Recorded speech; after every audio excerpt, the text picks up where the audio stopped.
Bu gördüğünüz fotoğraflar biraz abartı gelebilir ya da bir silah tanıtım defilesi olduğunu düşünebilirsiniz. Gerçek olansa çok farklı. Bu fotoğraflar Gabriel Galimberti isimli İtalyan fotoğrafçıya ait. 2 yıllık projenin öznesi ise ABD. Asıl amaç bireysel silahlanmanın ulaştığı noktayı göstermekti. Birçok ödül de kazanan bu fotoğraflara biraz yakından bakalım. 4 kişilik bir ailenin etrafında yer alan yüzlerce silah, dürbünlü yarı otomatik tüfekten kısa namlulu tabancaya kadar bir mağazadan çok daha fazlası var burada. Hatta kadraja girmesi mümkün olmayan silahların bir kısmı evin çatısında sergilenmiş. Bir ailenin evinde bu kadar fazla silah olmasının nedeni ise henüz mantıklı bir gerekçeyle açıklanamadı. Amaç 40 fotoğraftan oluşan bu serinin tamamını incelemek değil. Fakat onlarca silahla çevrelenmiş bu fotoğrafta bir alev makinesi olması kendini korumanın çok ötesinde oldukça iddialı duruyor. Bazuka veya alev makinesine ulaşmak oldukça basit. Yeter ki paradan haber verin. Amerika Birleşik Devletleri yine bir okul saldırısıyla sarsıldı. Eski okulunu tüfekle bastı, yangın alarmını çalıştırdı. Tatbikat var sanıp bahçeye çıkan öğrencileri taradı. Amerika Birleşik Devletleri bir kez daha silahlı saldırıya sahne oldu. Bu haberler bireysel bir suç olarak görülse de Amerika Birleşik Devletleri'ndeki günlük hayatın önemli bir parçası olmuş durumda. Amerikan kültürünün derinliklerine kök salan bu durumun hem psikoloji hem de sosyolojinin ilgi alanı olduğunu iddia etsek çok da yanılmış olmayız. Amerikalıların silaha bu denli bir bağlılık beslemesinin altında 4 neden olduğu savunuluyor. Özgürlük, aile, tutku ve bir tarz olarak benimsenmesi. Peki tam da burada bir soru soralım. Bir aileyi yüzlerce silah satın almaya sevk edecek itici güç ne olabilir? Cevapları yorum kısmına toplayıp tartışalım. Tahmin edileceği üzere silaha ulaşmak çok ama çok kolay. Silahlanmanın önüne geçecek bir yasa olmadığını da söylemeliyim. Halihazırda bir düzenleme yokken insanlardan böyle bir hassasiyet beklemek çok gerçekçi bir yaklaşım değil. Sonuçta komşunuzun evinde yüzlerce silah olduğunu bilseniz bireysel silahlanmaya karşı çıkmazsınız diye düşünüyorum. Çözümün ise insanlar üzerinden değil, mevcut yasaların düzenlenmesiyle mümkün olacağı düşünülüyor. Saldırılar sonunda ne mi oluyor? Bayraklar yarıya indirilip başkan ulusa sesleniyor. Bu seslenişlerden birinde benim dikkatimi çeken çok önemli bir detay vardı. Gelin hatırlayalım. Comprehensive school safety plan, it's time to finally allow highly trained teachers to safely and discreetly concealed carry. Let them concealed carry.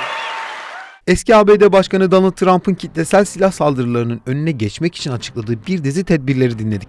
Konuşmanın altının çizilmesi gereken kısmı öğretmenlere silah verilmesi. Fark ettiniz değil mi? Öğrencileri korumanın bir öğretmeni silahlandırarak sağlanacağını düşünen bir sistemi inceliyoruz. 2016'da Amerika'daki neredeyse tüm okullarda saldırı anında uygulanacak bir plan hazırlandı. Okul güvenliğinin güçlendirilmesi, böyle bir saldırıya hazırlıklı olunması ve en önemlisi caydırıcı cezalar ABD siyasetinde sürekli konuşulan ama her daim çözümden uzaktı. Faillerin idam edilmesi de eyaletler arasında konuşulan konular arasında. Fakat idam cezası eyaletten eyalete farklılık gösterebiliyor. Wikipedia'da yer alan bilgiye göre idam cezası 31 eyalette uygulanıyor. Her ay en az bir defa ajanslara düşen bu haberler bazen bir ilkokulu, bazen bir alışveriş merkezini, bazen de bir konser alanındaki insanlara hedef alıyor. Saldırganların ortak özelliklerinin arasında önemli detaylar da var. Katillerin psikiyatrik problem yaşayan kişiler olduğu, samimi ilişkiler yaşayamadıkları ve bu eylemleri toplum tarafından kabul görmek için gerçekleştirdikleri konuşuluyor. Şiddete giden yolun 3 ana başlık altında tetiklendiği savunuluyor. İlk olarak bir kayıp yaşaması, ikinci olarak aşağılanma hissi ve son olarak tüm bunlara sebep olduğu düşünülen gruba karşı oluşan nefret.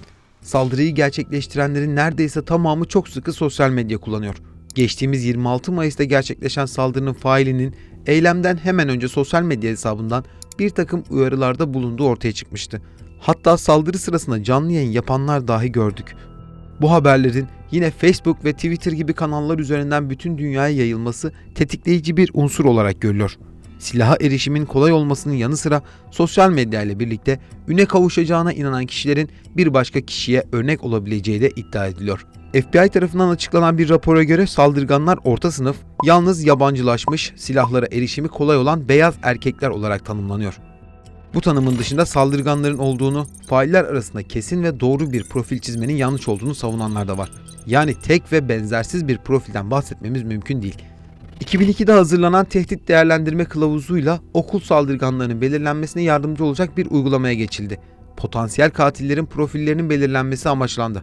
Fakat kılavuz da tam bir fikir birliğini sağlayamadı. Kılavuzda faillerin kişilik özelliklerinin arasında zayıf, depresif, narsist ve şiddete takıntılı oldukları belirtildi. Bu videoyu araştırırken yüzlerce saldırı haberi okudum. Günümüzde yapılan saldırılarla 20 yıl önce yaşanan saldırılar arasında neredeyse hiçbir fark olmadığını fark ettim. Silaha erişim oldukça kolay ve okuldaki güvenlik o günden bu yana hiç değişmedi. Saldırı ihtimali olan öğrencilerin belirlenmesinde öğretmenlere büyük görev düştüğü yönündeki kamuoyu algısı, öğretmenler üzerinde büyük bir baskı oluşmasına da neden oluyor. Öğretmenler en az olayın mağdurları kadar kızgın ve şaşkın durumdalar.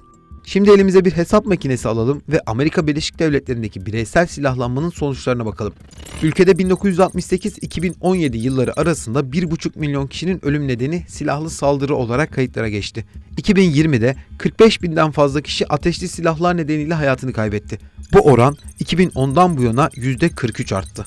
Farklı araştırmalara dayandırılan bazı veriler mevcut. Dünya genelinde sivillerin elindeki silah sayısı 857 milyon adet. Bu sayının 393 milyon adeti Amerikalılara ait.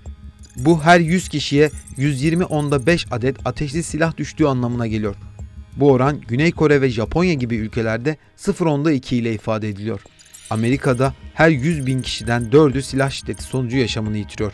Gelişmiş ülkelerdeki ortalamanın yaklaşık 18 katı. Son 10 yıllık veriye bakıldığında bireysel silahlanmanın büyük oranda arttığı görülüyor. Veriler yetişkinlerin yaklaşık %44'ünün silahlı bir evde yaşadığını gösteriyor.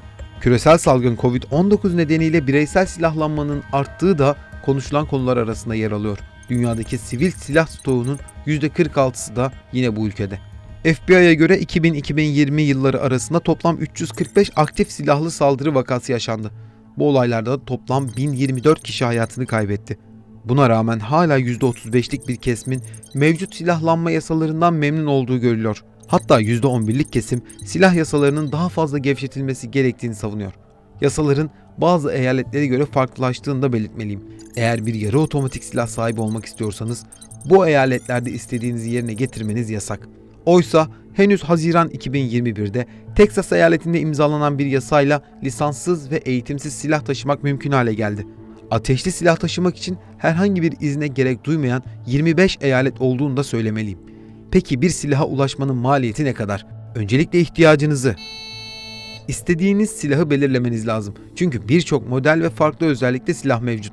Mesela bu tam otomatik tüfeğin fiyatı $1200 civarında.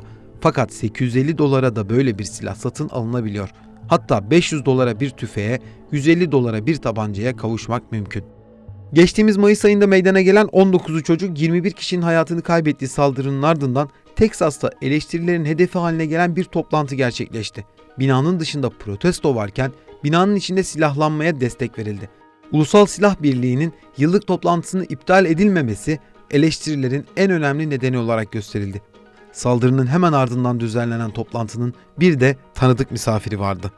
Ne canı yanan insanların gözyaşları ne de siyasilerin acil adım söylemleri Amerika'daki silahlanma ve suç işleme oranının azalmasını önleyemiyor. Silahlanma yasasının değiştirilmesi ülkenin sürekli gündeminde olsa da politikacıların siyasi geleceğine ilişkin duyduğu kaygı bu adımların atılmasının önündeki en önemli engel olarak görülüyor.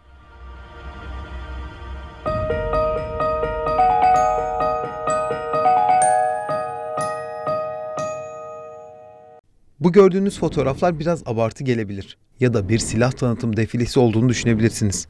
Gerçek olansa çok farklı.